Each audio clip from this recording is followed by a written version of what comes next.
Hello, কেমন আছো? আশা করি তোমরা ভালোই আছো।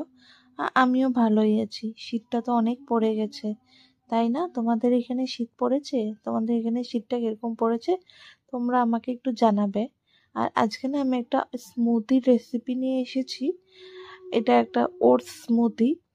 তার জন্য আমি একটা মিক্সিং বলে 2 চামচ ওটস নিয়ে নিয়েছি, তারপর 1 গ্লাস দুধ আর 4টা খেজুর নিয়ে নিয়েছিলাম, যেটা বীজটা আমি বের করে নিচ্ছিলাম। ভালো করে বের করে ধুয়ে নিয়েছি। তারপর ওই 4টা খেজুর, সাথে ড্রাই ফ্রুটস ছিল আমার কাছে, ড্রাই ফ্রুটসও দিয়ে দিয়েছিলাম। আর যদি তোমাদের কাছে বানানা থাকে তাহলে তোমরা বানানা অ্যাড করতে পারো। আমার কাছে বানানাটা ছিল না, তার জন্য আমি বানানাটা দিইনি। যদি থাকে তোমরা দিয়ে দেবে। আর এদিকে আমি অল্প ড্রাই ফ্রুটসও দিয়ে দিয়েছি। সব একসাথে দিয়ে মিক্সারে ব্লেন্ড করে নিয়েছিলাম। তারপর কিছুই না, এটা ব্লেন্ড করে তারপর তোমরা সার্ভ করে নেবে। মর্নিং ব্রেকফাস্টে খেয়ে দেখবে, আর খেয়ে আমাকে জানাবে তোমরা কিরকম লাগছে খেয়ে।